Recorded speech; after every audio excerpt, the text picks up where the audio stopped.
Donc, en ce qui concerne ensuite, c'est vrai que j'ai beau énormément changé lorsque je me suis converti à l'islam. C'est vrai que déjà mon rapport aux femmes était complètement différent. C'est vrai que j'ai commencé à mettre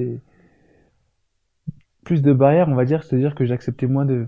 Par exemple, je n'étais plus dans ce rapport de faire des bites, etc., des câlins à des femmes qui n'étaient pas de mon entourage, etc. Donc, c'est vrai que j'ai commencé à plus, sur ce point-là, à me restreindre. Et puis même, mon attitude vis-à-vis des femmes, j'étais, entre guillemets, pas plus sévère, mais en tout cas plus exigeant. C'est-à-dire que je n'acceptais, voilà, je n'étais pas quelqu'un maintenant qui sortait avec des femmes, que ce soit, je ne faisais plus ce genre de choses. Et donc voilà, et puis même vis-à-vis de mes amis, j'ai commencé à ne plus moins les fréquenter, car je ne fréquentais plus les boîtes de nuit ou les sorties que j'ai non islamiques ou des attitudes que je trouve non islamiques. Donc j'ai commencé à, entre guillemets, à prendre du recul, car au fur et à mesure du temps, j'ai senti que plus ma foi en fait grandissait, plus ma compréhension de l'islam grandissait, et j'ai commencé à me rendre compte en fait finalement que beaucoup de personnes avec qui j'étais auparavant, et ce que j'étais devenu, nous étions en décalage en fait. Et donc j'ai commencé à prendre du recul, à prendre de la distance. Et puis à cette époque-là, j'ai commencé aussi à rencontrer d'autres amis. J'ai fait l'école sur la mosquée. Et puis on a commencé à tisser des liens d'amitié. On a discuté de la religion, etc., etc. Et puis j'ai appris énormément à leur côté. Et alhamdoulilah, j'ai commencé en fait finalement à me recréer finalement un nouveau cercle d'amis musulmans, sans pour autant être fermé à tous les autres non-musulmans que je connaissais auparavant et qui étaient mes amis, puisque j'ai encore même actuellement des amis qui sont non-musulmans. Mais c'est vrai que on passait beaucoup moins de temps ensemble, non pas que je les dénigrais ou que je n'avais moins d'amitié ou d'amour pour eux, c'est juste que le fait que j'avais tellement changé dans mon état d'esprit me faisait que je me sentais parfois en décalage avec ce que eux ils faisaient et ce qu'ils pensaient, que j'avais moins, entre guillemets, de goût à rester longtemps avec eux. Et voilà, c'est ce qui, en fait, qui a créé, en fait, entre guillemets, un certain éloignement, qui n'était pas forcément volontaire au départ, mais qui a fini par devenir implicitement un état de fait. Et en tout cas, en ce qui concerne la position au départ à l'islam, comme je l'ai dit auparavant, c'est vrai que j'étais extrêmement sévère au début. J'étais extrêmement sévère. Je voulais tout faire tout de suite comme ça. J'avais une vision un peu tronquée de l'islam, une vision binaire. Il y avait le noir, le blanc, il y avait le mal, le bien, halal, haram. Il n'y avait pas de choses entre les deux. Il n'y avait rien. Et donc, au fur et à mesure, en fait, en grandissant, en côtoyant certaines personnes, j'ai commencé finalement à changer mon regard. J'ai commencé à lire plus de choses, de certains chouyours, de certains chouyours du Moyen-Âge, que ce soit du Moyen-Âge ou d'autres époques. Et même en lisant en écoutant des conférences, j'ai beaucoup commencé à être influencé, surtout par un penseur, même d'ailleurs qui m'influence toujours, qui était Tariq Ramadan, qui est un Suisse d'origine égyptienne et qui est un penseur musulman qui vit en Europe, un professeur d'islamologie à Oxford, et qui m'a énormément influencé dans mon approche de l'islam, et qui m'a fait voir d'autres perspectives, et puis qui m'a fait voir que finalement l'islam c'était pas que ça, c'est une morale, une éthique, une façon de vivre, une façon d'être. Et que l'islam c'est pas la fermeture sur les gens, mais c'est l'ouverture sur le monde. Et j'ai commencé à énormément euh, être influencé par lui, et puis à m'ouvrir au monde, et puis avoir une approche, on va dire, beaucoup moins tranchée sur des points juridiques en tout cas de l'islam, et beaucoup plus ouverte. J'étais en fait dans la pluralité des consciences, c'est-à-dire je sais qu'il y a plusieurs consciences dans l'islam, dans le sens où il y a plusieurs personnes qui ont une manière de voir l'islam qui est différente des musulmans qui ont une manière de voir l'islam différemment. Au départ, j'étais plutôt dans le rejet des différentes consciences. Et puis au fur et à mesure du temps qui passe, j'ai commencé justement à être dans l'acceptation, et bien au contraire, dans l'appui justement des différents points de vue de l'islam, étant donné que ça me permettait justement d'avoir différents angles sur un même point. Et puis pour moi, c'était une richesse finalement, les ikhtilaf, comme on dit, le- le- la séparation, la division, enfin, pas la division, mais plutôt la pluralité, est une richesse pour l'islam. Et donc, c'est à ce moment-là, en fait, que j'ai commencé justement à être beaucoup plus ouvert, à être, voilà, aborder, que ce soit au niveau des consciences musulmanes ou des consciences qui n'étaient non musulmanes, et j'ai commencé à beaucoup plus m'approcher et puis à beaucoup plus à m'ouvrir aux gens. Et il est vrai en fait que j'ai été beaucoup été influencé, même d'ailleurs même toujours influencé par ce qu'on appelle le, le Al-Nahda, qui est un mouvement en fait de renouveau de la pensée islamique au début du 19e siècle, avec des gens comme Al-Afrani, des gens comme Mohamed Abdou, des gens comme Saïd Nursi, des gens comme Ben Badis, etc., Al-Hassan al-Banna, etc. J'ai beaucoup été influencé par ces écoles de pensée. Et en fait, je me suis rendu compte que finalement, l'islam était une religion extrêmement vague, que ce soit sur des points très modernes, comme des choses comme la démographie, comme le capitalisme, comme le rapport homme-femme, etc. Et que toutes ces choses que j'ai pensées qui étaient fermées au départ étaient beaucoup plus ouvertes, beaucoup plus euh, plurielles que ce que j'avais pensé au départ. Et donc, alhamdoulilah, ça permet justement d'avoir encore une vision encore beaucoup plus vaste. Et alors, finalement, on me rend compte que l'islam est une religion extrêmement vaste, où des consciences plurielles ayant une façon d'aborder, de comprendre l'islam différemment, pouvaient vivre dans le même ensemble de valeurs. Et je pense que c'est ça, en fait, finalement, qui fait la force et la richesse de l'islam, c'est qu'il n'y a pas un clergé qui chapeaute tout cela et qui va lancer des anathèmes sur les personnes qui ne seront pas d'accord avec les membres séculiers. Et donc, lorsqu'on lève ce sacerdoce contraignant, en fait, justement, ça permet à la fois, bon, c'est vrai que ça peut créer une certaine, peut créer des conjectures de tension, ce qu'on appelle des fitna. Ça a souvent créé parfois il y a même des conjectures de tension. D'ailleurs, c'était même plus des conjectures, c'était tellement long. Mais ça permet aussi aux croyants d'avoir ce rapport direct avec Allah subhanahu wa ta'ala, avec le Coran, avec al-hadith, etc. Et donc, je pense aussi que c'est cela qui fait la force de l'islam, c'est d'avoir justement cette vision, cette globalité. Cette globalité. Et en parlant justement de cette globalité, c'est justement l'islam est une force, subhanallah, parce que elle ne se résume pas à des actes cultuels figés. L'islam, c'est une éthique de vie. C'est une façon de dormir, une façon de boire, de manger, de penser à la vie, de rapport aux animaux, aux femmes, le rapport à la nature.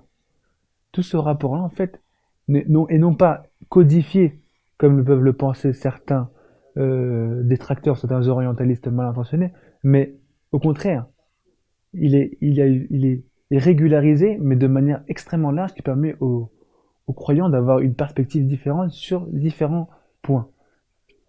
Et donc, je pense que c'est cela aussi qui fait la richesse de l'islam, c'est-à-dire que les croyants avons des rapports différents, nous avons des règles générales, mais nous avons aussi des rapports différents.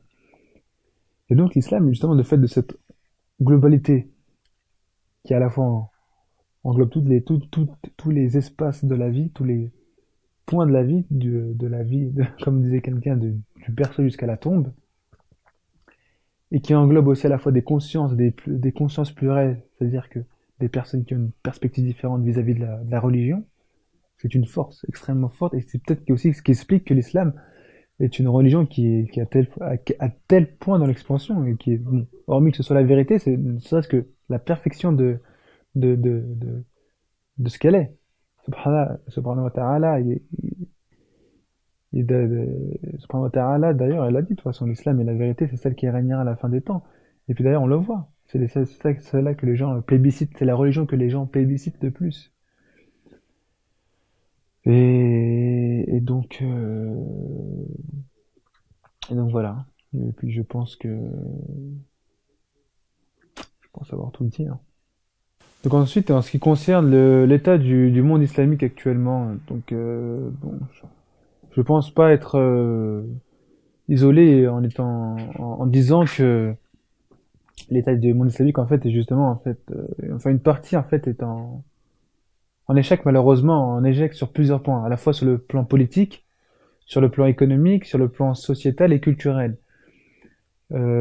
Historiquement, cela s'explique aussi par un certain nombre de choses, c'est-à-dire à la fois justement l'effondrement en fait, l'effondrement de la puissance culturelle, sociale, juridique, politique, en fait justement ce qu'on appelle le fait qu'on se soit figé en fait au niveau de notre approche du fiqh, nous a complètement en fait fermé au monde et finalement nous avons été colonisés par les puissances occidentales. Et ce qui d'ailleurs a causé notre perte, la perte notamment de l'Empire ottoman. Et actuellement en fait ce qui fait ce qui est extrêmement douloureux dans le cœur des musulmans, c'est de voir en fait que finalement nous ne progressons pas. Nous ne progressons pas vraiment sur le plan politique. C'est-à-dire que la plupart des pays musulmans sont dominés par des pays dictatoriaux. Hormis quelques exceptions près, la plupart des pays musulmans vivent sous la coupe de dictateurs. Lorsqu'on voit cela, on peut dire que le monde musulman est en échec politique pour le moment. L'échec est aussi économique car la plupart des pays musulmans sont soumis aux puissances étrangères, aux puissances occidentales et finalement ne font que suivre les didactes, pardon, des différents pays occidentaux qui ont le contrôle de ces pays finalement économiquement. Et d'un point de vue culturel, c'est-à-dire qu'il y a un effondrement de ce qu'on avait pu, de ce qui était les arts islamiques, de tout ce qui était la pensée musulmane, la pensée, la philosophie, les mathématiques, la médecine, tout cela s'est complètement effondré depuis ce qui était la Renaissance ce qui était la Renaissance pour les chrétiens était la déchéance pour nous, hein. Il y a eu un effondrement intellectuel à partir du XVIIIe siècle, XIXe. Et, et, euh, et donc, mais je pense qu'il y a aussi des belles perspectives qui commencent à fleurir au sein du monde musulman. Je pense que nous ne devons pas être négatifs. Au contraire, il faut essayer de positiver, de voir les choses qui se font en bien. Lorsqu'on voit par exemple l'exemple de la Turquie avec l'AKP de M. Erdogan, on peut voir qu'il y a des belles choses qui ont été faites. On peut voir l'AKP de Erdogan était l'exemple au monde occidental en tout cas, et au monde arabe et au monde musulman en règle générale, un exemple de montrer qu'un parti musulman pouvait euh, parfaitement jouer les règles du jeu de la démocratie et aussi être dans l'efficacité et dans l'intelligence politique. Donc l'AKP de Erdogan a été cette force-là, cet exemple-là. C'est-à-dire que de montrer que les islamistes avaient progressé, qu'ils pouvaient participer au jeu démocratique en y respectant les règles, et de prouver qu'ils étaient solides et compétents au poste de pouvoir, et de trouver qu'ils avaient aussi une intelligence politique. Il faut ça, ces trois points-là, et je pense qu'il faut les souligner. Et puis les personnes il faut avoir de bonne foi et observer ces gens-là et voir comment est-ce qu'on a évolué. Ensuite, on peut voir aussi que dans le printemps arabe, de belles choses au niveau de la population. De belles choses ont commencé à éclore. On a senti ce retour à la spiritualité de l'islam, mais toujours en essayant d'avoir aussi un, des, des, des, des, des, des valeurs humanistes, c'est-à-dire sociales, économiques, etc., politiques, et à une volonté de la démocratie, une démocratie islamique, une économie islamique, etc. On a commencé à avoir des populations avec le référent religieux et justement, a demandé justement une transformation des choses. Et c'est peut-être aussi justement le point que j'aimerais soulever aussi ici, mais qui est extrêmement important et qu'on pourrait bien sûr parler pendant plusieurs heures, c'est de dire que finalement, qu'est-ce qu'un État islamique? Qu'est-ce que le monde musulman finalement? Qu'est-ce que le monde musulman? C'est une question qui est extrêmement profonde, car finalement, la plupart des pays musulmans, politiquement, ont les modèles politiques similaires aux pays occidentaux. C'est-à-dire qu'ils ont le système parlementaire qui est une richesse, puisque c'est un système démocratique. Mais ils ont aussi les travers de ce système parlementaire. Toutes les formes pas forcément de népotisme, en tout cas de collusion entre le pouvoir et l'économie, sont dans ces pays musulmans qui pratiquent ce régime parlementaire similaire aux pays européens. Donc il y a un certain nombre de questions qui se posent d'un point de vue politique. C'est-à-dire qu'une démocratie, certes, mais quel type de démocratie? Une démocratie élitiste à l'occidental ou une démocratie vraiment populaire qu'on pourrait créer, nous, dans les pays musulmans? Et question aussi économique. Finalement, qu'est-ce que c'est qu'une économie islamique? On parle beaucoup maintenant de finances islamiques. Oui, des finances à taux zéro, etc. Mais qu'est-ce que finalement c'est qu'une finance islamique? Est-ce que c'est une finance qui spécule? Est-ce que c'est une finance qui prend des actions d'entreprises qui sont simplement dans le consumérisme? Est-ce que l'économie musulmane est fondée sur le capitalisme, à savoir le consumérisme, la culture du gâchis? La culture de la consommation, la glorification de la consommation, la glorification des bénéfices, la glorification du self-man-man. Est-ce que finalement, une économie islamique, est-ce que c'est cela? Est-ce que c'est tous ces points-là? Est-ce que c'est l'individualisme? Est-ce que c'est la recherche des bénéfices? Est-ce que c'est l'amoindrissement des coûts, quitte à délocaliser et à créer du chômage? Est-ce que c'est ça une économie islamique? Le consumérisme, la culture du gâchis, la surproduction, le gaspillage des matières premières? Est-ce que finalement c'est cela une économie islamique? Et moi, c'est toutes ces questions-là que je pose sur la table afin que, en tant que musulmans, nous puissions y réfléchir. La question de la culture, la question sociale, la place de la femme musulmane. Ce que j'ai dit tout à l'heure, la place de la femme musulmane dans la société majoritairement musulmane. Elle est, elle est complètement en deçà de ce qu'elle devrait être. La place de la femme musulmane est malheureusement de nos jours soumise à à des carcans qui sont issus de cultures du machisme, etc. Des pays, des pays, des différents pays musulmans. Et je pense que la femme musulmane n'a pas la place qu'elle mérite, malheureusement, dans les sociétés à majorité musulmane. Qu'est-ce que ça veut dire? Est-ce qu'une femme doit être cantonnée au rôle de cuisinière ou de femme de ménage? De femme qui élève les enfants? Subhanallah, c'est vrai qu'on dit souvent, on dit dans l'islam, on dit Ummahat al-mu'minuna. Ce sont les mères des croyants.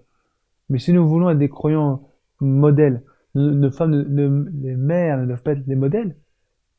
Les femmes doivent être arrêtées d'être éduquées par les hommes. Ce sont des femmes qui éduquent les femmes. Il faut que les femmes prennent leurs responsabilités dans les pays musulmans. Il faut que les femmes s'investissent dans le champ politique.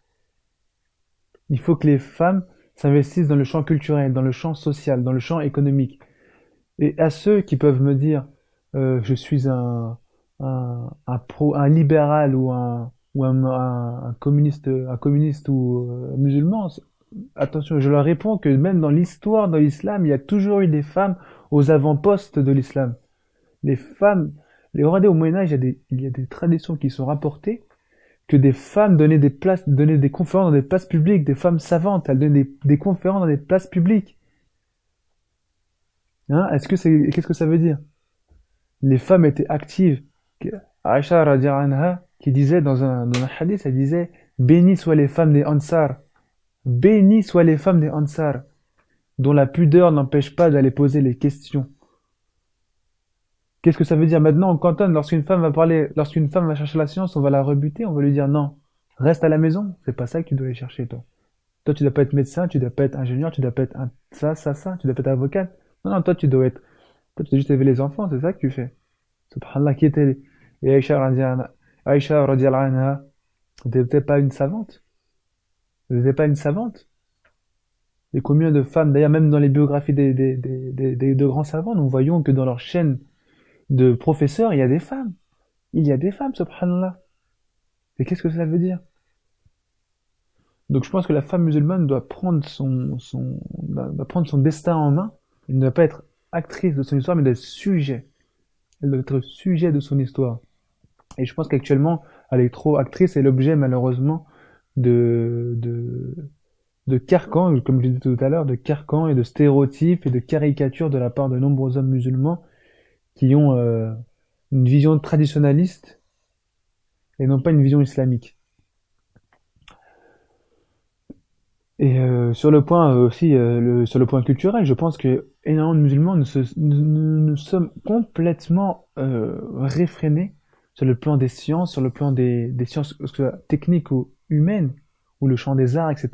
Nous sommes complètement restreints en disant ceci n'est pas islamique.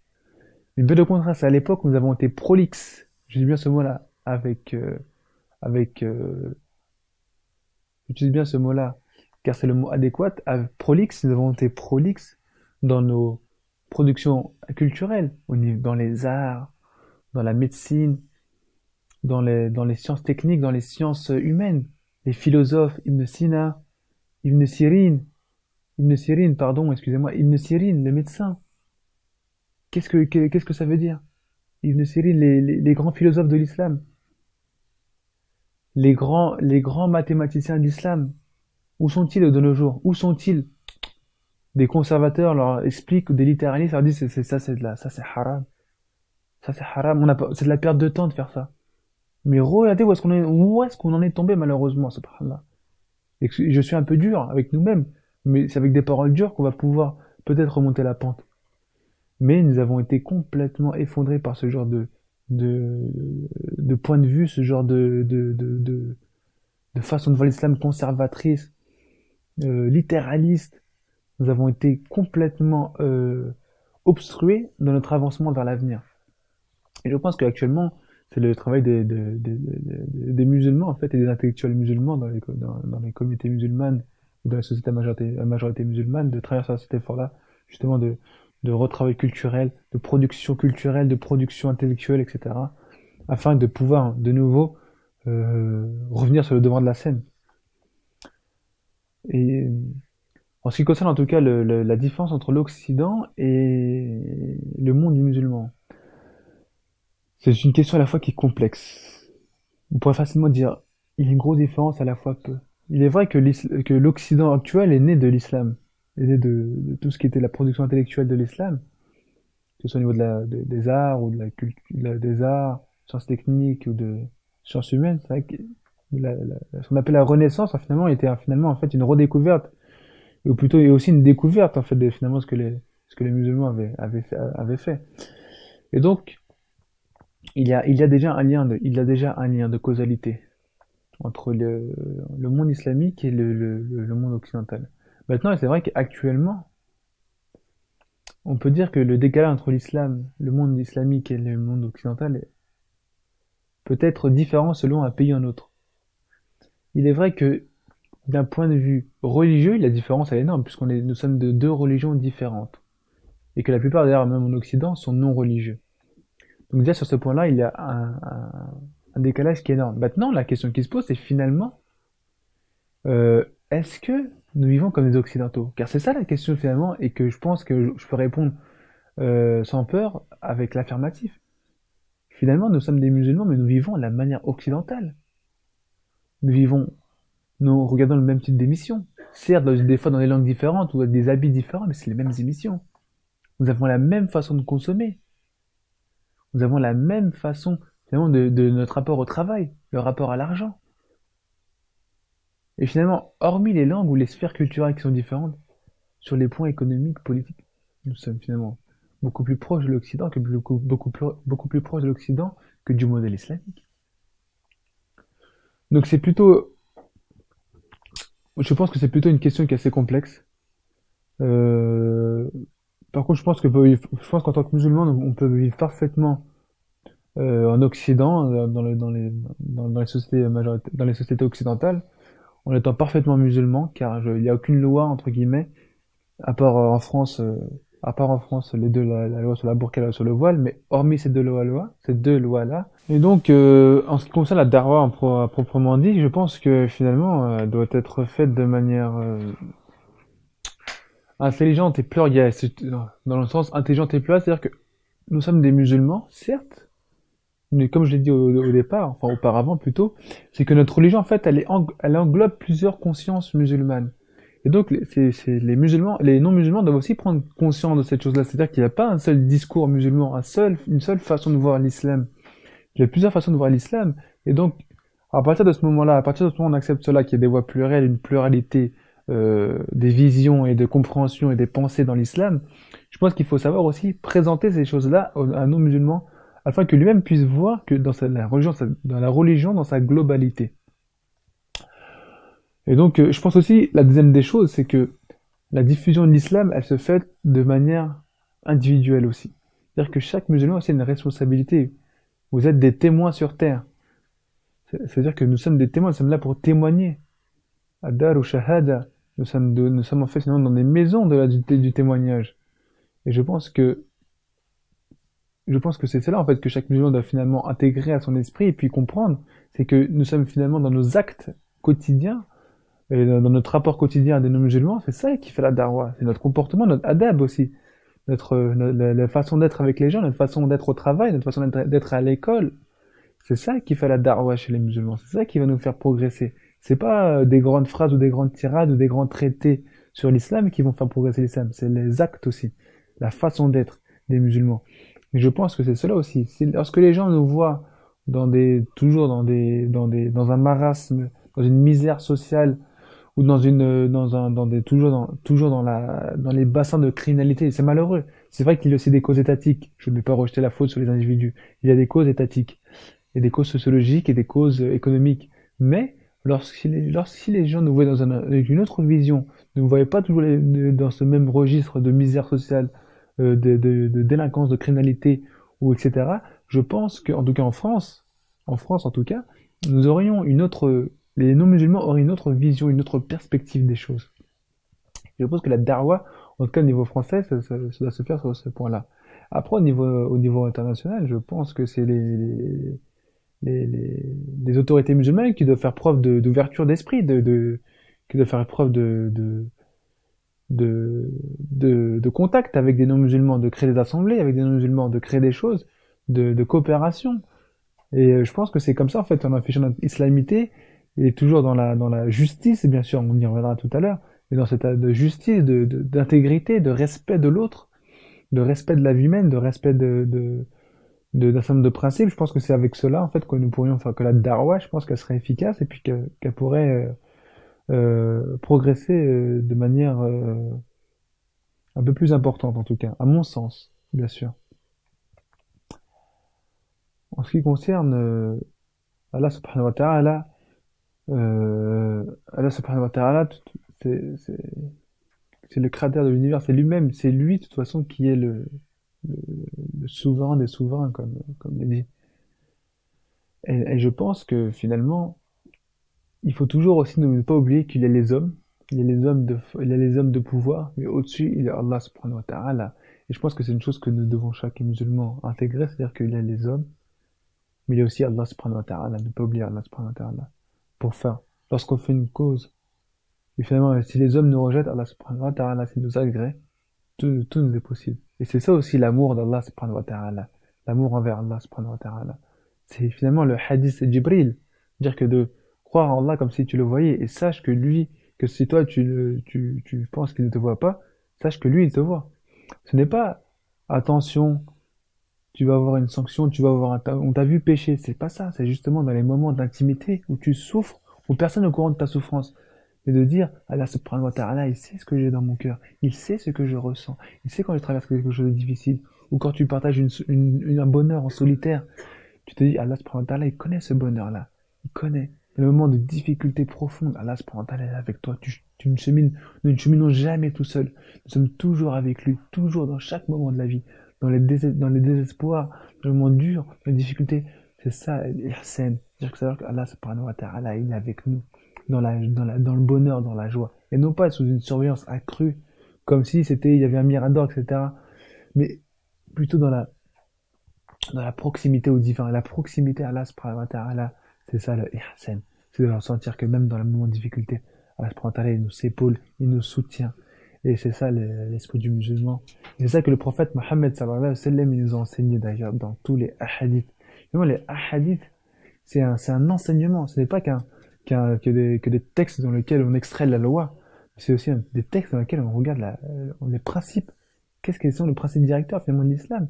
C'est ça que le prophète sallallahu alayhi wa sallam a essayé de toujours faire auprès des musulmans, c'est de nous rapprocher, de rapprocher les cœurs des croyants auprès d'Allah subhanahu wa ta'ala, pour avoir toujours cet amour, cette envie de se parfaire, d'être meilleur de jour en jour. Et de savoir que même dans le bonheur, il y a Allah subhanahu wa ta'ala et qu'on remercie. Dans le moment de tristesse, il y a Allah subhanahu wa ta'ala qui nous épaule, qui est un soutien pour nous. Et de savoir justement que c'est ça la vie du croyant. C'est une vie qui est jalonnée à la fois d'épreuves, une vie qui est jalonnée par le bonheur, et que Allah subhanahu wa ta'ala, il est là dans toutes circonstances. Il est à la fois un guide,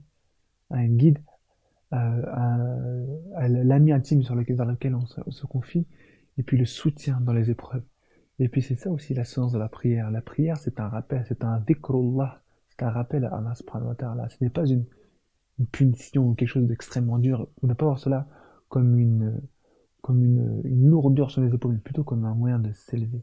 Finalement, lorsqu'on fait la prière, souvent cela nous permet de nous éloigner du mal, en fait. Des fois, on a envie de faire quelque chose de péché, on se dit, ah, subhanallah, subhanallah, c'est l'heure de la salade. On fait la prière, et puis après, tout d'un coup, notre cœur, il est allégé. Allah subhanahu wa ta'ala, il a mis une baraka. Il a vu qu'on voulait faire quelque chose de mal, et pendant la prière, il nous a mis un bien. Et puis la prière, c'est aussi un retour à nous-mêmes. Qu'est-ce qu'on a fait finalement? Qu'est-ce qu'on a fait finalement du temps qu'on a passé entre cette prière-là et la précédente? Comment a-t-on parlé aux gens? Comment a-t-on parlé avec nous-mêmes? Est-ce qu'on avait été en endurance? Et c'est aussi ça le jeûne.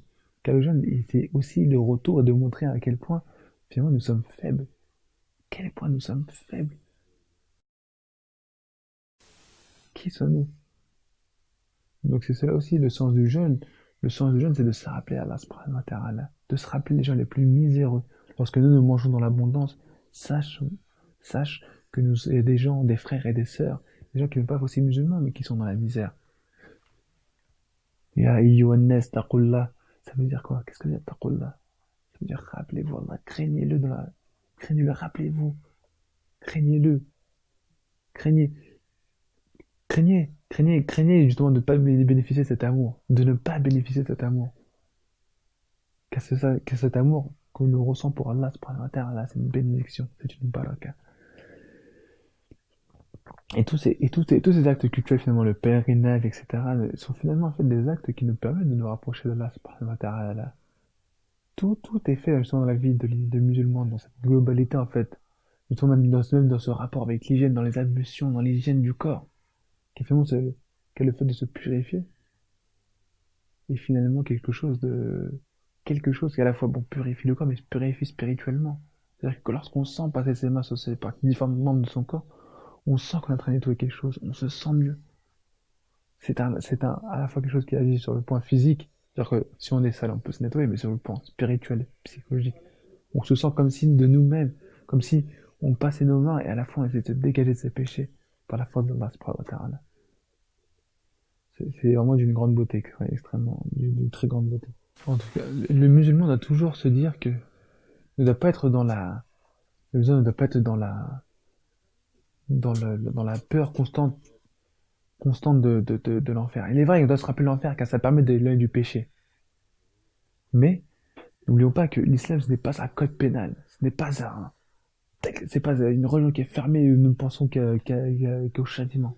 Non, l'islam c'est la beauté, c'est le paradis. C'est pense à Allah subhanahu wa ta'ala. Non pas faire les choses parce qu'on a peur de rentrer dans l'enfer, mais faire les choses parce que on a envie d'être proche d'Allah subhanahu wa ta'ala, d'éviter le péché parce qu'on a un amour pour Allah subhanahu wa ta'ala, de pas vouloir d'éviter le péché non pas par rapport à l'enfer, car l'enfer est une grande malédiction pour les gens, mais de penser au paradis qui est une beauté, qui est un bonheur, et de faire les choses en fonction de cela, en pensant au paradis, non pas en ayant une crainte de l'enfer. Pensons au paradis. Ce qui nous élève, pas ce qui nous rabaisse, nous élève. Ce qui nous élève. Ne pas dire, je ne fais pas cela parce que j'ai peur d'aller en enfer. Je ne fais pas cela parce que je veux être des nombres des gens élevés auprès d'Allah subhanahu wa ta'ala qui vont au paradis. Inch'Allah. أعوذ بالله من الشيطان الرجيم بسم الله الرحمن الرحيم والسماء ذات البروج واليوم الموعود وشاهد ومشهود قتل أصحاب الأخدود النار ذات الوقود إذ هم عليها قعود وهم على ما يفعلون بالمؤمنين شهود وما نقموا منهم إلا أن يؤمنوا بالله العزيز الحميد الذي له ملك السماوات والأرض والله على كل شيء شهيد إن الذين آمنوا وعملوا الصالحات لهم جنات تجري من تحتها الأنهار ذلك الفوز الكبير إن الذين فتنوا المؤمنين والمؤمنات ثم لم يتوبوا فلهم عذاب جهنم ولهم عذاب الحريق إن الذين آمنوا وعملوا الصالحات لهم جنات تجري من تحتها الأنهار ذلك الفوز الكبير إن بطش ربك لشديد وإنه هو يبدئ ويعيد وهو الغفور الودود ذو العرش المجيد فعال لما يريد هل أتاك الحديث الجنود فرعون وثمود بل الذين كفروا في تكذيب والله من ورائهم محيط بل هو قرآن مجيد في لوح محفوظ